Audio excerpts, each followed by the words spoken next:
have never been done before. We the people tell the government what to do. It doesn't tell us. We the people are the driver. The government is the car. And we decide where it should go and by what route to do.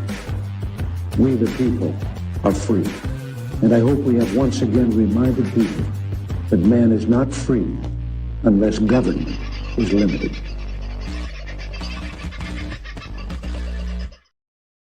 Well, g'day, folks. How are you? Hope you're having a good week and you're not missing me too badly from last night. I know there's a few people who've rung me to see if I was okay. I am okay. I was about to go and do a show last night, but I wound up getting a phone call from, let's just say somebody who needed a long chat. And that's essentially what wound up happening for a great deal of time last night. So I apologize for that. I was going to come in this morning and have a bit of a show, but then life, the universe, and everything gets in the way, as these things tend to do, and we plod along. So I hope you managed to get your day sorted much better than I probably did. Have you been having a look at the gold and silver markets? If you have, you're probably, yes, not looking terribly flash at the moment, all down at $114. When I say not looking all flash, that's pretty flash compared to what it was. And if we look back over the course of 12 months or so, it's still almost 3 times what it was a year ago. So don't go and get too upset just yet. If you want to get upset about something, get upset about the rate increases that the RBA are now going to lumber upon you. I think our interest rates are going up to 4.1%. God help you, those of you who have a mortgage. I feel for you desperately, and I don't know how or what it is that we can do to help, but we are going to try in some way, shape, or form. Hasn't come up on the YouTube channel yet, says 5363. I hope it has by now. That's all I can say to that, but congratulations on being first up in the room. Andrew D. Smith. I love we're getting middle names now too. Good on you, dude. And the Lady Rider, third in the house, all very quickly together though. Deb, how wonderful you are, the lovely Deb Shippard. I trust you've had a little bit of rain in your part of the world too. I have received some information from our South Australian farmer, and Pete and Pinaroo tells me that they've had over 20 mil. It's been good, steady rain. It's been great for the crops, great for the big paddock, he calls it, and all things going with a smile in his part of South Australia at any rate, which is normally exceptionally dry. Gomez is in the house. So too is the black sheep from Taswegia land. He has been sending me stuff all day. We've had a couple of interesting conversations. There is much to talk about, but that won't be in this show because I've got to get my head all the way around it to hope to hell you can get your head around it. But there is a fair bit to it. What there is in the house, he has been sending me harmonica lessons. Yes, I am practicing. And guess what? I can bend a note. That's the only note I can bend. But look out, on the cruise, there may well be rhythm and other notes played. I am saying maybe. There's no guarantees. But he did send me past the duchy from the left-hand side and told me I should boogie along with that today. With this. I haven't figured it out yet, but we'll give it a go at some point. God help you all. Judith, lovely to have you in. Tony, what a marvellous man you are. Pete is in the house. There he is, all the way from Pinaroo. The lovely Angie Morley is in the house. So too is the Silver Fox, who I hope your paddocks are getting plenty of rain and you don't have to be out there playing with your pivot, if that's a nice way to put it. I'm just having a bit of a scan down to see what you're all saying tonight, because it's been so long since I've actually caught up with a chat, which is quite remiss of me. Gomez, are you letting us in on a little bit too much, or are you looking for hints and cheats around it, or aren't you 18 yet and you haven't been able to pass the facial recognition? I mean, that's the question. Or is it in fact your face they're looking to recognize? I don't know how the porn sites work. Maybe you identify showing something else. Possible. Not likely, but possible. G'day, Aussie Sue God. Love you. Don't forget to like, share, and subscribe. Give us a thumbs up on the show, folks, if you are watching that right now. And certainly drop a comment. Tell us where you're watching from.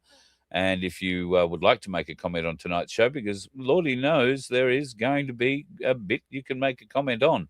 In fact, while I'm lining up the rest of the show, why don't you have a little watch of this? You might be able to make a comment on this. I see you see me. What for you look for me? Dead? Would I be able to drink a cup of coffee if I was dead? I'd need 5 fingers to hold the cup. The same number of bombs it took to kill that Iranian tea drinker. 5 Israeli bombs. That is all. I drink to his death. Israelis, well, we bomb, bomb. Bomb, he's dead. Supreme Leader compound, bomb, he's dead. Iranian Navy, we bomb, he's dead. Iranian missile silos, we bomb. Iranian drones, we bomb. If you ask me, well, we miss a few just to add a little realism, and then we bomb. Iranian girls' school, well, we ask our American friends, and guess what? Bomb. You see, you ask, you get. He's very good. He's very good. That's what happens when you get a bored mind, and somebody threw me this afternoon. If you haven't seen it, Benjamin Netanyahu has appeared on and off in media over the last 10 days, but nobody's sure it's actually been him. One of these media appearances, he had 6 fingers on each hand. Clearly, there was a bit of an issue there with that, and I think that little bit of vision of him in a coffee shop somewhere at an airbase is also faked, and we'll talk about that in just a minute too. But there are a lot of stories coming out of various places. None of them are especially credible, and certainly none of them have been confirmed that Benjamin Netanyahu and his wife and his daughter, I'm not sure if he has sons, didn't even know he had a daughter, but reports are that they're all dead.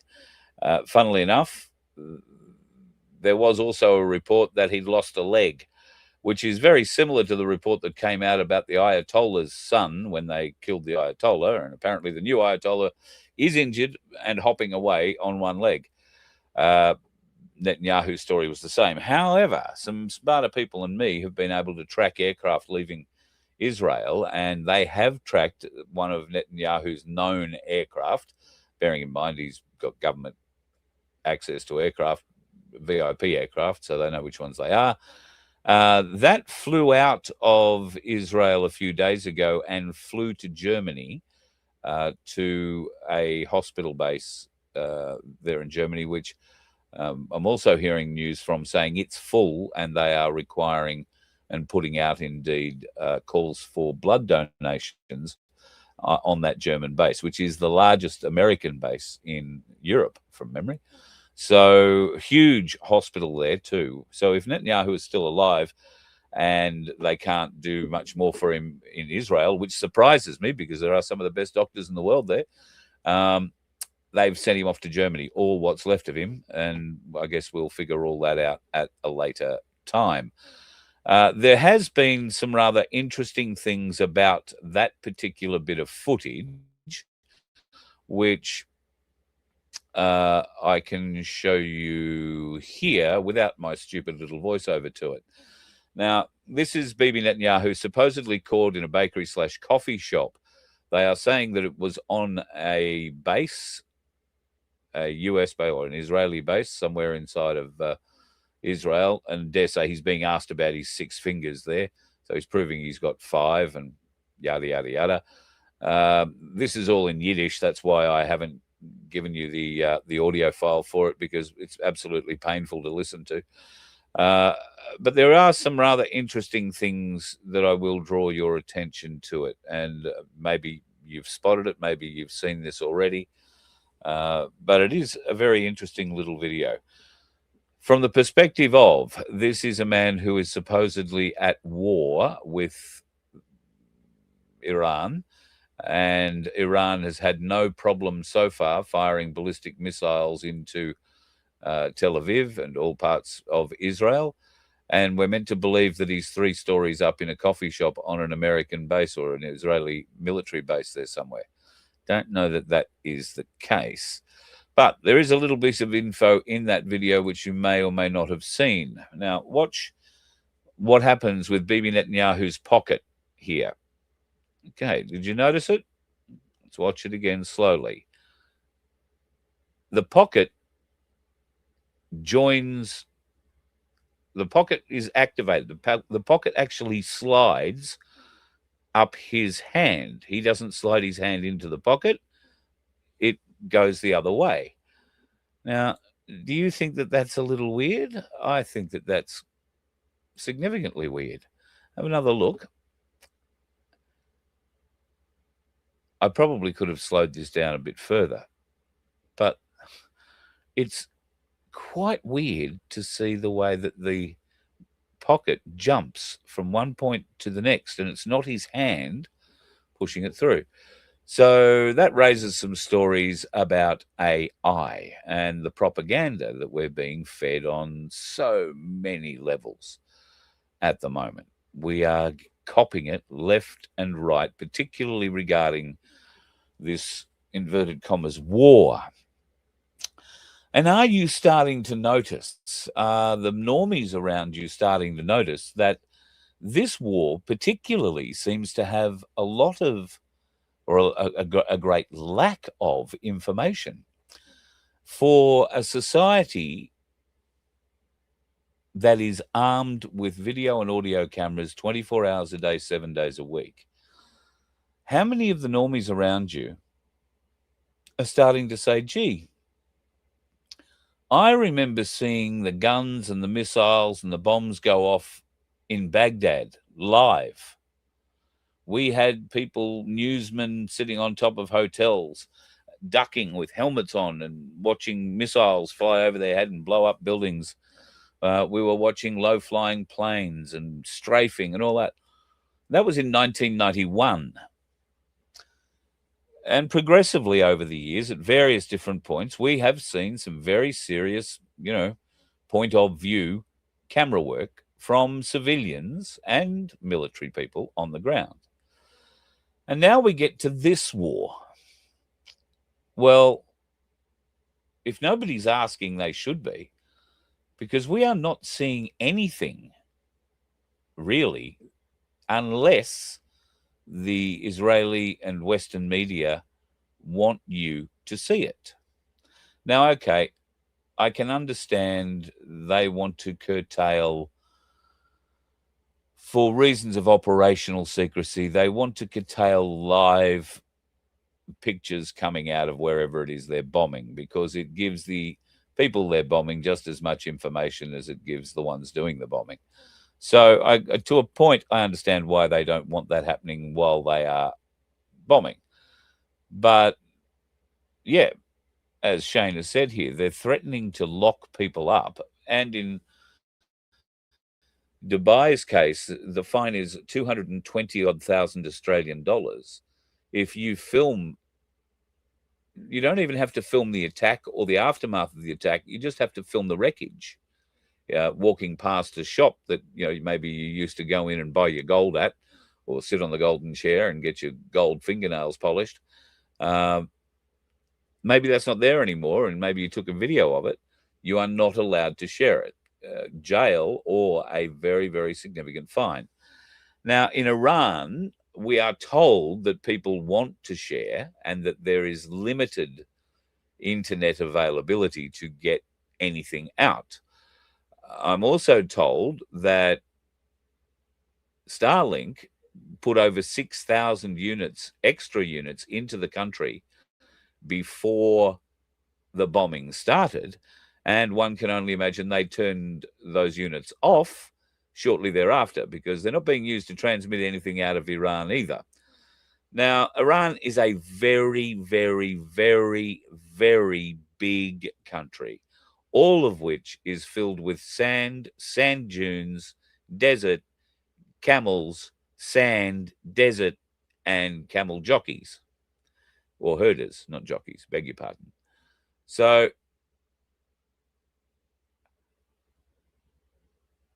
it's a bit difficult to understand where the 6,000 internet is, well, there you go. Ashley's onto it. Closed down intentionally. Yes.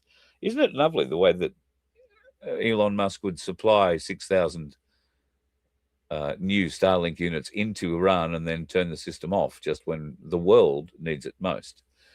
The world needs to see what's happening. Is Tehran being turned into Gaza? And equally, the world is just as, well, maybe it's not as interested actually, but there is an element of interest to see whether or not Tel Aviv and Jerusalem have been turned into Gaza. There have been a lot of memes going around over the last week or so, memes with a barb, and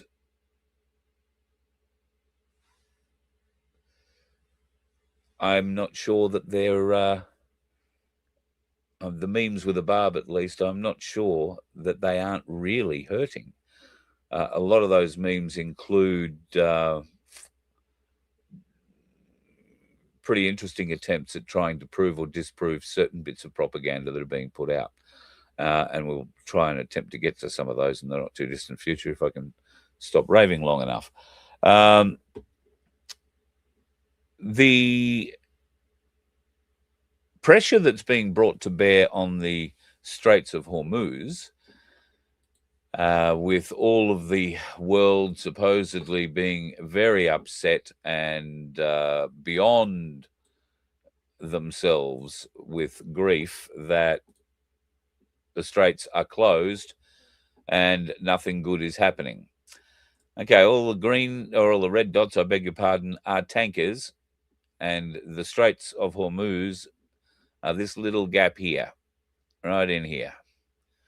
Now, between the lands, it's about 26 kilometers, but because these ships, when they go in and out, are pulling huge drafts, 14 meters, 20 meters, they've got to go out through a channel, which is only 2 kilometers wide, but it is a very deep channel. So that's why there is a limited area for naval support ships or indeed cargo ships to move. Now, would you like to have a look at how many cargo ships are sitting in there as well? They're all the green ones. Now, those cargo ships are picking up or dropping off various different things at the ports all the way through the Gulf, including ports, as you can quite happily see here in Iran. There are a number of them that are tied up or very close to being tied up, which are carrying anything other than weapons, one assumes.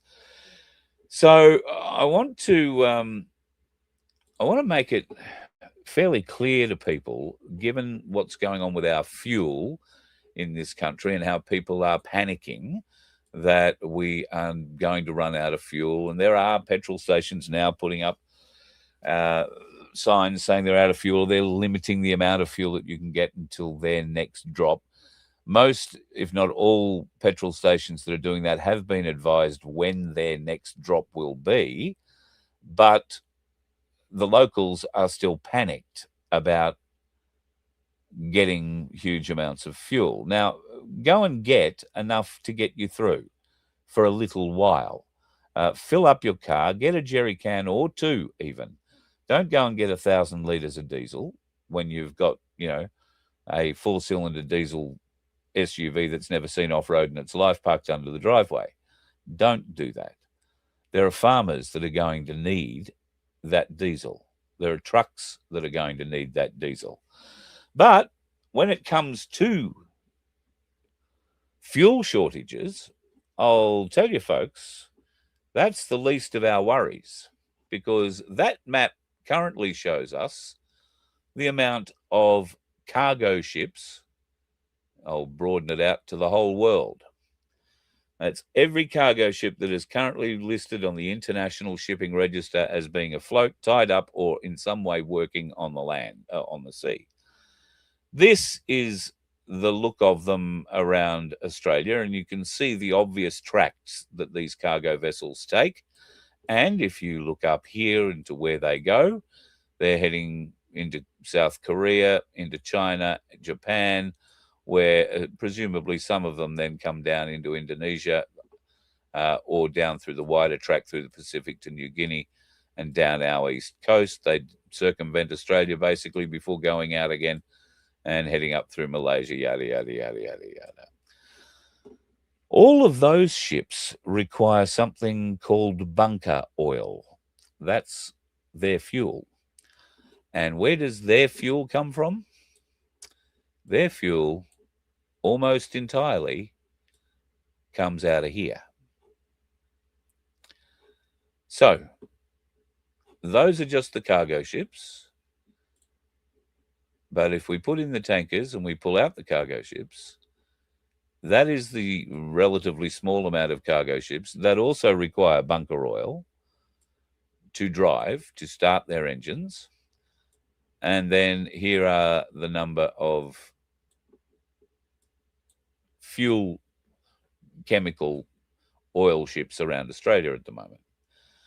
So I don't want to put too fine a point on it. I don't want you all running out and being terribly terrified by it all.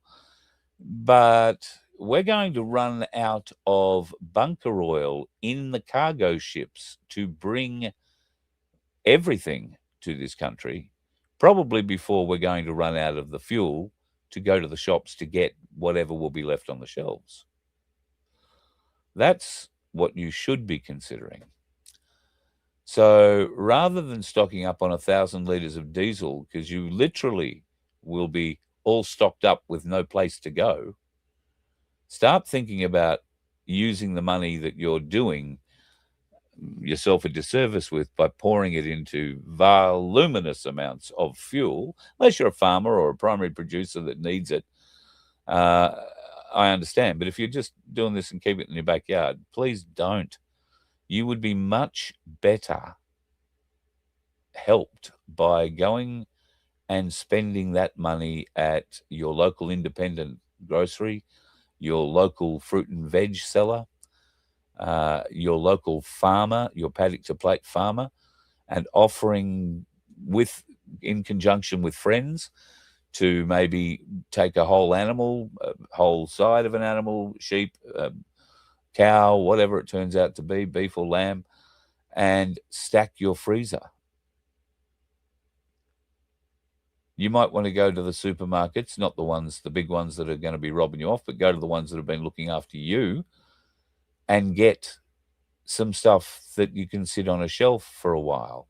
And if you have been in the prepper mode for years, I don't have to worry about me, don't have to worry about me, I've got tins of this and tins of that and bags of this and bags of that. I can tell you from some experience that very recent experience, that even though you can have this stuff packed away, insulated, you think, inside plastic containers and all that sort of stuff, some of it still does go off. And just because it's in a can doesn't mean it won't go off. So go and check your stocks now while you can still replenish them. There is nothing worse than saying, I don't have to worry, I've got 3 big cartons full of packets of noodles or full of spaghetti or full of pasta, and I don't have to worry about it. And then you go out and discover that somebody one day, while bouncing around inside your shed, lifted the lid to find out what was in it, didn't put it back on, and a rat family made their life in there for the last 2 years. All of a sudden, you don't have any spaghetti left, but you've got, a lot of very fat rats and a mess you've got to clean up. So be aware of that sort of stuff. If you haven't gone and checked your stocks, if you've been prepping for a while, I encourage you urgently to go out and check them out. Fuel prices roaming around the country at the moment, and there you go. That's good. You've got enough food for 12 months. That's awesome. We apparently are anti-vaxxers and hoarders, of course. Petrol at $3 a litre is, in fact, the case in some places. But I'll tell you where it's not $3 a litre, folks. Right here, it's $2.60, 2.9 for diesel. And where is that? Well, to get it that cheap, you're going to need to go to Lakelands, which is, I think it's not far from Cooktown.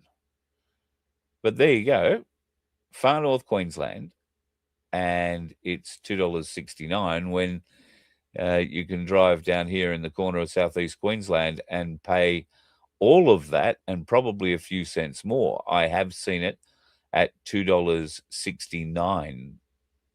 $2, yeah, 69.9, $2.70, if you like, in the southeast corner. I have been told of places where it is $3 a litre, and that is far western Queensland. Most of that will be out by now. It was $2.49 in Karoi yesterday, Sunflower. Thank you very much. Well, that's, compared to other places, still pretty reasonable. And petrol prices, I believe, are somewhere between the $2.15-16 range and $2.25-26 per litre is what I've seen around the place. So that'll keep everybody a little bit alive and entertained while you're trying to find somewhere decent to do a little bit of shopping for your fuel. Now, folks, propaganda we're talking about tonight. There's a video that I want to show you that has been used extensively over the weekend. Alternatively, it has been put up as the kill shots for the Iranian Ayatollah, the first Iranian Ayatollah, the guy that they got on the first day. I can tell you that if you believe that when you see this, you're wrong. You could immediately discount it because the first shots of this war were fired in the daytime. So this video clearly is shot at night.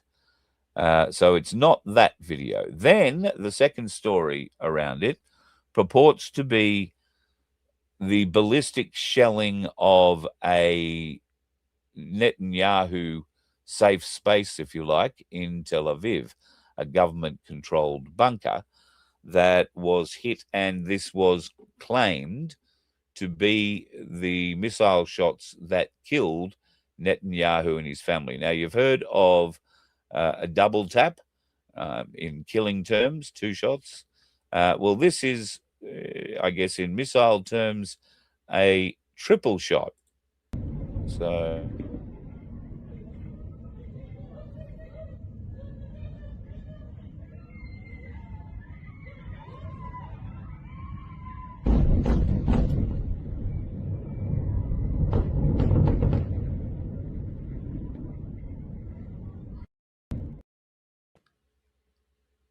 except that wasn't the shot that got Netanyahu, if indeed a shot got Netanyahu. As part of everything you're going to have to do pretty much these days, if you are working online, if you are looking at social media, and if you see something that is being touted as news, no, not 3 echoes, Tony. They were there. I probably cut the thing short. The video was taken from a long way away. That's because it was taken from Israel looking into Gaza a couple of years ago.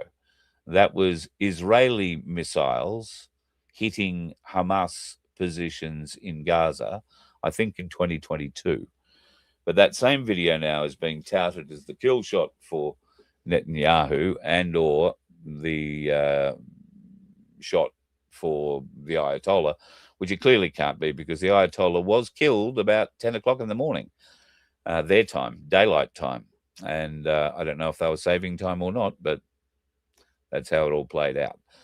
So beware, there is so much propaganda being put forward at the moment. And ask yourself, or ask the normies around you, do you know how many casualties there have been on either side?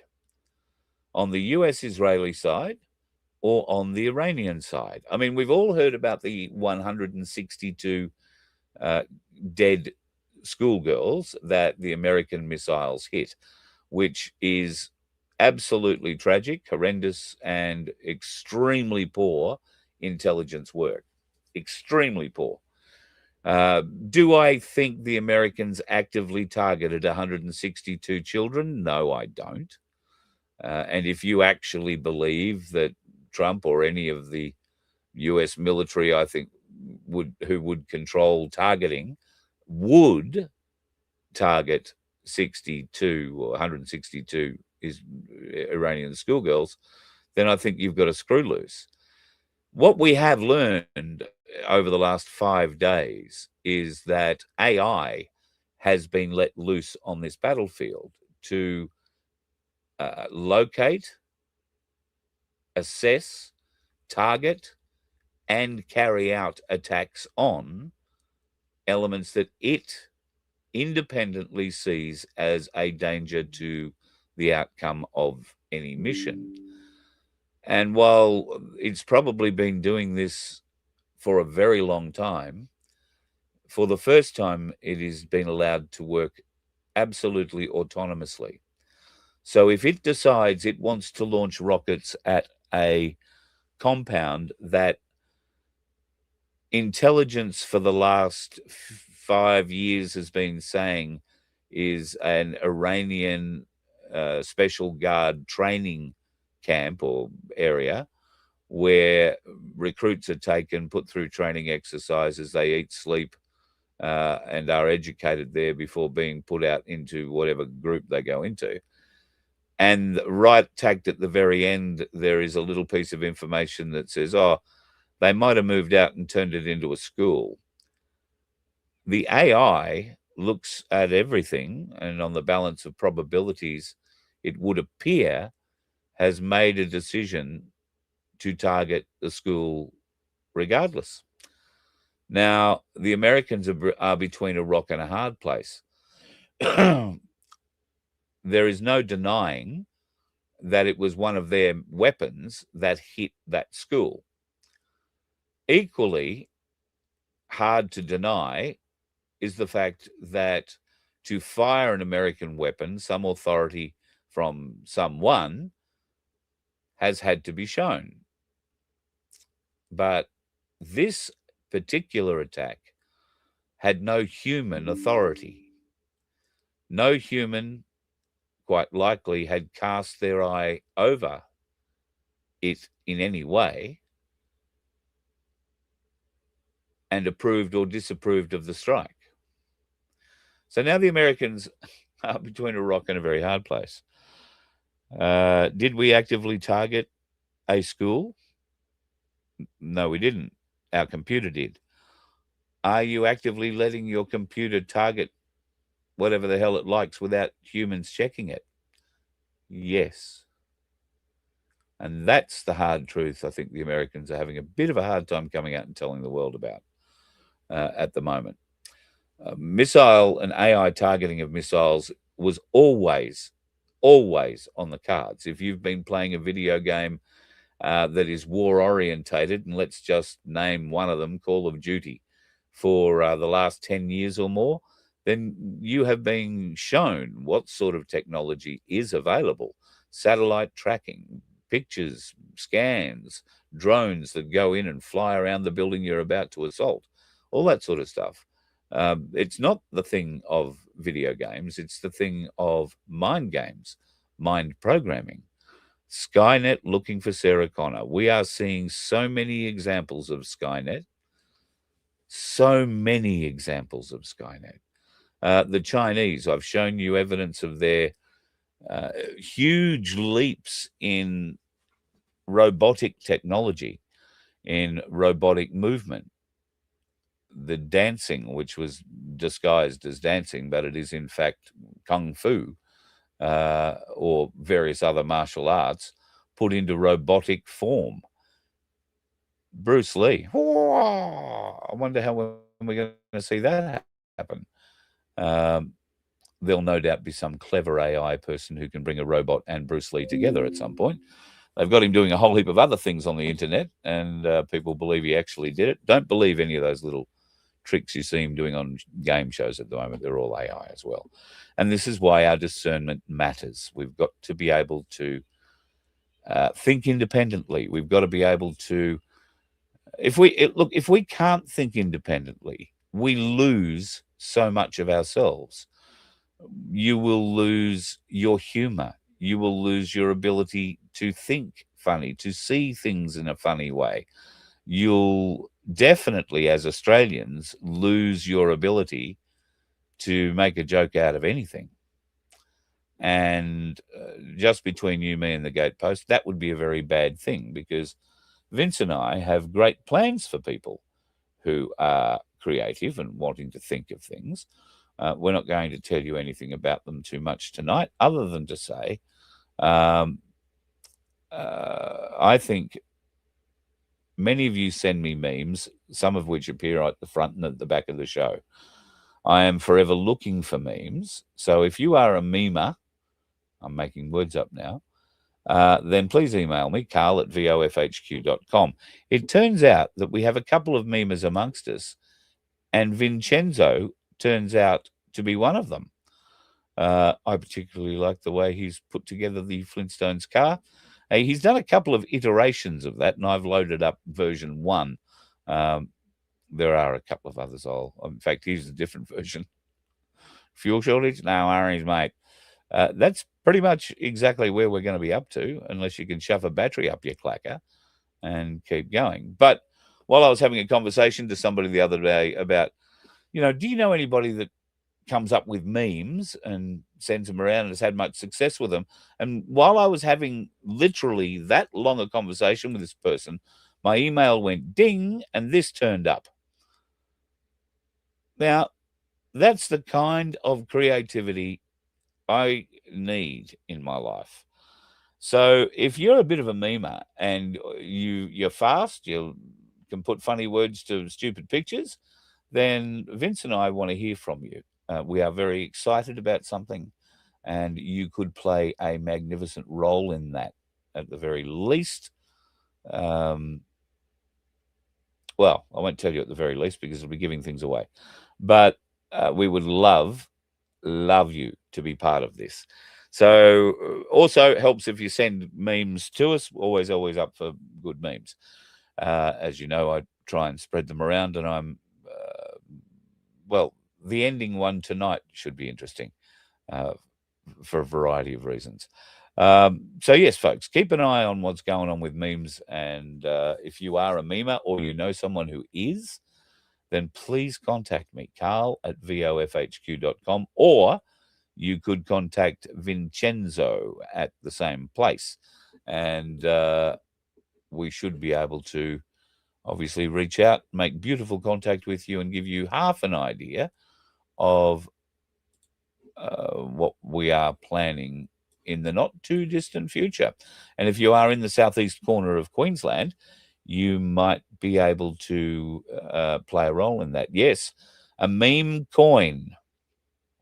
Write that down, Vince. I reckon that's an idea. A meme coin would be a bloody great idea.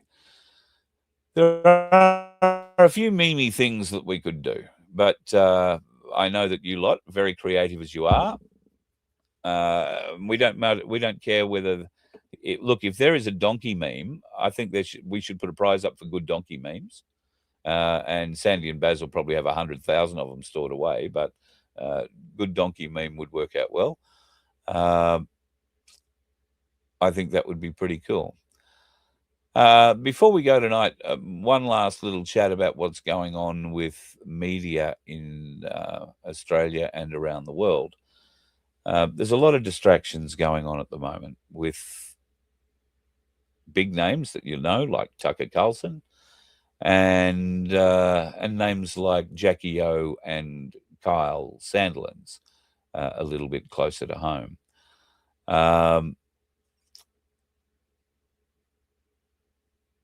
It's interesting to watch what's happening to Tucker Carlson in America. They are currently demonizing him. And when I say they, I'm talking about the normal media that would be supportive of Tucker, because Tucker is not supportive of what the Trump administration is currently doing with Israel to Iran. And he asks some very reasonable, some very coherent, and relevant questions of the administration and does not get any answers. It's just interesting to watch who has turned on him inside those trusted media circles that Trump has supposedly been generating now for years. Because if you and I had to bet, we would have bet that Tucker Carlson was at the top of that list, not at the bottom of it. So watch this space. Tucker Carlson is telling an awful lot of truth about what's going on at the moment. We've always said this is a 5D war. 5D chess is something that Donald Trump has to know how to play, and I do believe he is playing it very, very well. Allies and enemies, enemies and allies, they seem to be changing on a daily basis, so watch this space. And as for Kyle and Jackie O, I don't expect any of you are particularly interested in their future. You wouldn't be core listeners of theirs, I'm sure. But there is an element of interest, I know, because I've been asked about it today on 3 or 4 occasions, and I'm getting some rather interesting messages or messengers from people asking for my insight to it a little bit. Midnight tonight is the end time for Kyle to show how he can remedy the situation with ARN. And ARN, the Australian Radio Network, have until midnight to reinstate or not Kyle. It's pretty clear that Kyle will not be back on the air tomorrow, and nor will Jackie O. This will now go to court, as we always knew it was going to do. It depends. In fact, you'll see some big headlines at the moment. Oh, Kyle speaks out. Well, all Kyle has done when he's speaking out is saying, I can't speak out, guys. It's, all in the hands of the lawyers. Because if he speaks out, he damages his case. So he can't really say anything at the moment other than I can't say anything. Now, in theory, all that ends at midnight. The gag comes off and he can say whatever he likes. If he wants to get back on the air, he's going to need to say nothing at all, or anything he does say is going to need to be very conciliatory. That's not going to happen. I have heard, and it's not at all beyond the realms of possibility, that there have been meetings held with certain individuals in Sydney, one of whom just bought the Channel 9 network's radio interests recently, meetings with Kyle in public. Now, Kyle would be a free agent in theory if ARN pay out his and Jackie O's contract, and this is where it also gets messy. Their contracts are separate. They're for the same sorts of things, a $6 million a year base salary, plus $4 million worth of shares and bonuses based on the fact that they raise the share price and they hit sales targets and all that sort of thing. Well, they certainly weren't hitting the sales targets, and they were not raising the share price. In fact, the share price of the company was going absolutely the opposite direction and in free fall, if you like.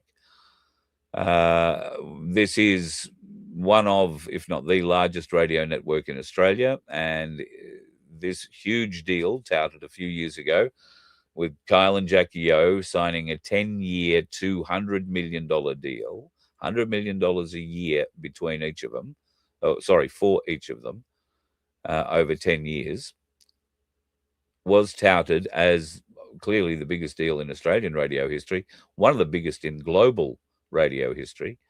And those of us in the know knew it was never going to work, never going to go well, because there were plans to ship that show out into certain markets around the country that would never accept it. And they've tried doing that in Melbourne and it was never accepted. What's that done to the share price? Well, it's knocked 40% of the share value out of it. The radio station salespeople are fighting a bunch of people who are called the Mad Witches or something like that, who have taken an extreme dislike to Kyle and anything that he does in that show. and then target any advertisers they hear during the ad breaks in those shows. And they've been very effective. They've targeted a huge number of businesses and effectively stopped them. Well,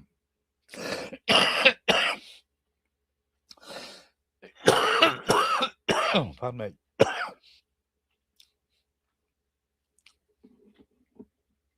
Dry throat again.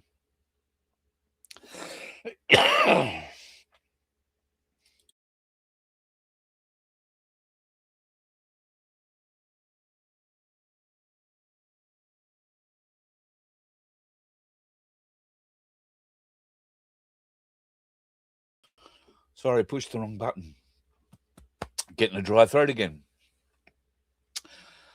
Pardon me. All right, so the share price has gone down. The sales revenue has gone down tremendously. ARN's overall value has plummeted.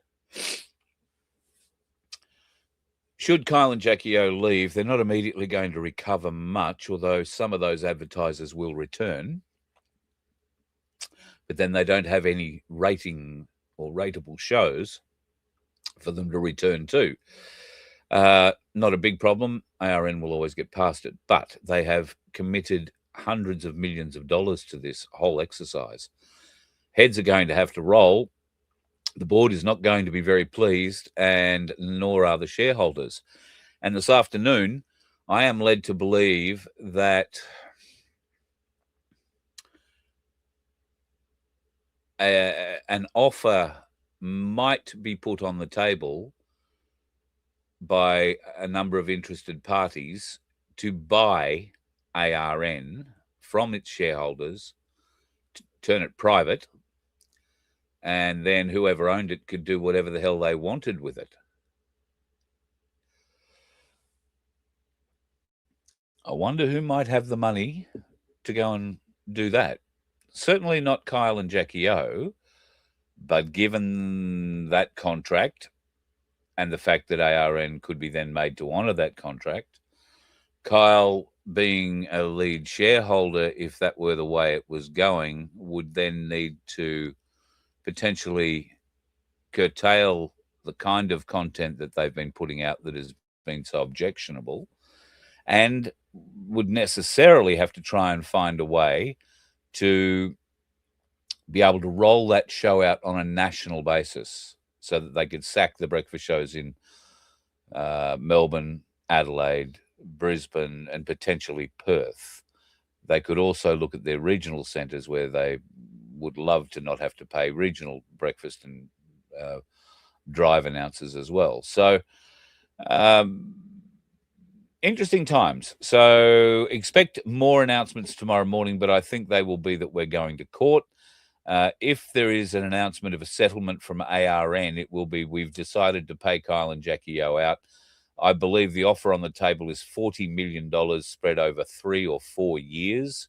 And the deal includes a segment that says you will not be allowed to broadcast through any radio network, any podcast, anything for the duration of that period. So 3 or 4 years, whatever it is, for the $30 or $40 million that they're being offered to walk away from them. And they are not allowed to start up in opposition, essentially, to anything ARN does. Will that work? Depends on the strength of the contracts that Kyle holds and that Jackie O holds. Kyle's contract is bloody near waterproof. I mean, this is really the only way they could have got him. Bringing the industry into disrepute, bringing the station into disrepute wasn't really going to work. They needed to get him on an HR matter so they don't have to pay him out. And I don't think they've got him.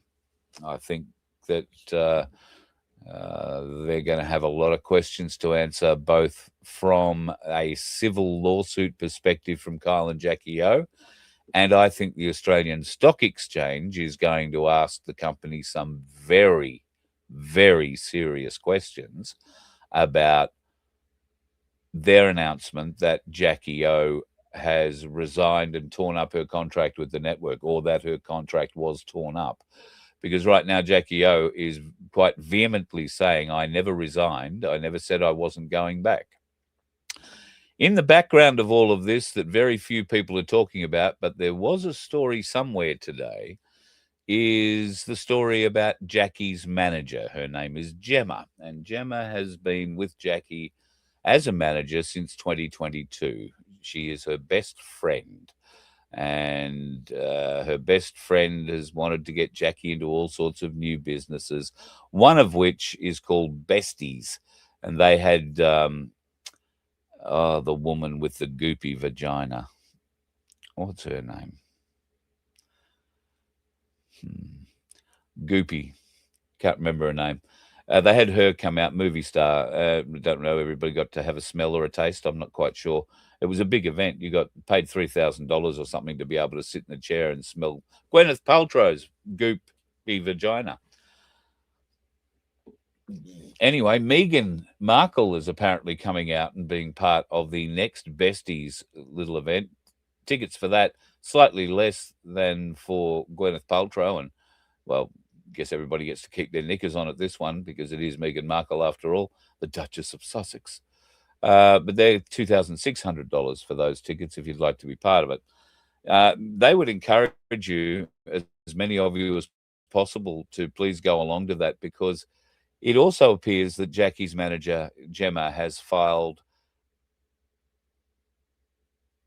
Well, the company is in liquidation and is now under management by a liquidator because she can't repay the $788,000 that she owes, mostly to the tax department. When going through the books, there does appear to be a lot of random cash deposits and weird things coming from friends. The only friend who's been able to hand out large amounts of cash like this that she hangs out with has been Jackie O. And recently, Jackie O has said, I'm moving away from that company, the Besties thing and all that. But, yeah, all good. You know, I have an interest in it, but none of you give a shit. Thank you, Paul. Well, thank you for indulging me, if that's the way you don't. And if you don't like it being indulged that way, then I don't know. There's plenty of other things you could go and do at this time of night. So, you know, you could go off and do them. Anyway, South Australian voting, Vince. Yes, we will talk about that and end it. South Australian voting is very important. You must go out and vote. Go and do it this weekend. The vote or the election is Saturday. And if you are planning on voting for One Nation, their how to vote card is a little bit different to what you might be expecting. It only has vote 1 for One Nation. Put them first. Vote number 1 for One Nation, and then leave the rest up to you. That's their suggestion. So they will have vote 1 and a whole heap of empty boxes. That's because they want you to choose where your preferences go, not the party to choose where your preferences go. So Vince, I know, has been very active in helping people understand how preferential voting works. He hasn't used marbles. He's used pieces of paper. I'm led to believe not one of them turned into a paper plane and flew away. However, if you want to go and check it out, he has got a video of the whole thing that he's putting up on FBN Media on our YouTube channel there. And people in South Australia, be aware of how preferential voting works and make sure you get your preferences to work the way you want them to work for you. Don't rely on the Liberal Party preferences or the Labor Party how to vote card to show you how to vote. And yes, I know that means that you've got to do a little bit more thinking about who you're going to vote for. God knows you might want to learn a little bit more about who's actually standing. And Vince, God love him, has been doing the best he can, trying to interview as many candidates as would withstand his extreme scrut. And that's scrut, not scrot, extreme scrut, and testing, probing questions. I think he's got half a dozen or so. And thank you to all and sundry who've been involved. Of course, nobody from the Labor Party ordained to speak to him because, well, why would they? They're far too busy talking to the brown paper bag makers, I'm pretty confident, a bit like the Liberal Party. A lot of the One Nation people who've stood up in South Australia, and bear in mind, there is somebody from One Nation standing in every seat in the South Australian election. So you will not be short of someone to vote for to show your support of, or for those of us that don't normally vote, to show your abject disapproval of. If you vote for One Nation, it's a vote of disapproval for the uni parties more than anything else. And you really want that vote registered? Well, the best way to register it, I guess, is with One Nation or one of those other parties that is going to preference something different to what we've got at the moment. One Nation will show the rig on all voting days. Should be a good show in South Australia. Yep, I reckon it will be. I believe they've got a very strong showing. The entire country is watching with great anticipation how this vote goes. It doesn't matter. Nobody is expecting. I don't think anybody is expecting One Nation to flood to power and automatically become the leaders of. I should have stopped that. I don't think anybody is expecting them to become the leaders of the parliament in South Australia, the government formed. I think One Nation, if they are realistic, are going to say we would be happy with one seat. We would be overjoyed with 2. We would be blown away with 3. And if there were more, then hallelujah. The one that they would be aiming for and most happy to get would be Cory Bernardi into the Senate. But what can one Cory Bernardi do in a Senate filled by the Uni Party? So I hope South Australians give the rest of Australia the opportunity for hope. Because I think if we see a resounding successful vote for One Nation, where they do wind up with 2 or more seats, because trust me, getting 2 or more is a huge win and something all Australians should be celebrating, if only for the fact that the duopoly of ownership of the country seems to have been broken, or at least has a chink in its armor. And if One Nation are strong enough, are smart enough, are able enough over the next 2 years, they'll be able to wriggle that chink in South Australia into a denuded set of armor across the country. And who knows, at the next federal election, should we choose to believe they actually work, you might get out and vote for One Nation then, and then we might have real change in this country. So give it a thought, particularly the non-vote. Well, the non-voters won't have registered and you won't be able to vote this weekend. But we've also got the vote coming up in Farrer in the border regions of Victoria and New South Wales for the seat vacated by the funeral director, and One Nation looking to have a very strong standing there too. Imagine how good that would be. It's been a strong Liberal area for many, many years, and the Liberal national parties have left those folks for dead.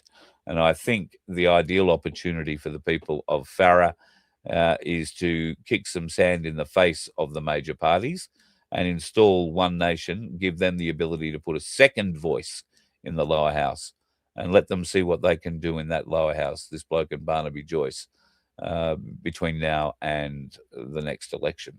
With any luck, we might, well, come out with something surprising and pretty cool. All right. Gonna love you and leave you, folks. Have yourself a bloody good evening. There's probably 1,000 more things I could talk about tonight, but it's a bit heavy and a bit hard, and I don't want to be sounding like I'm Jewish bashing. I'm not bashing Jews. I don't ever want you to believe that I have something against Jews. I don't. I've got something against Zionists. And if we don't understand the difference between a Zionist and a Jew, then you're probably going to get pretty upset at some stages. And I don't want you getting upset for the wrong reasons. So between now and next time we chat, go away and learn the difference, or find out, so that you truly understand what a Zionist is And then when you feel you've got a grip on that, please look up Christian Zionist and try and get a grip on what that is as well. Because in the days, weeks, and months ahead, you're going to hear a lot of conversation. You are already hearing a lot of conversation about the Zionists, the Jewish Zionists, and yada, yada. Not just from me, but from international commentators looking in on Israel and what's going on there at the moment. As I was saying before, people aren't looking at Israel and saying, woe is Israel. They're looking at it and saying, well, you know, we sat back and watched what you did to Gaza. You didn't want us to do anything then. So what would you have us do now? Maybe it's a bit different. Maybe it's not. But learn the difference between what a Jew is and what a Zionist is. And it is a very big difference. Have yourself a bloody good night. Be safe on the roads. The dickheads are out there. Oh, the dickheads are out there. And before we go, I am going to show you exactly where they go to school. You can go to New Arrivals Driving School. Now, this one happens to be in Victoria, in Kingsville in Victoria. But these driving schools operate for free lessons. You've got to be over 21. You've got to have your learner's permit. You've got to be newly arrived migrants. And then you get to do all the theory for free and 2 free driving lessons. 2, count them, 2. Do I have to tell you there are dickheads on the road and to beware? Oof, I hope not. You let one ant stand up to us, then they all might stand up. Those puny little ants outnumber us 100 to 1. And if they ever figure that out, there goes our way of life. It's not about food. It's about keeping those ants in line. That's why we're going back. Does anybody else want to stay?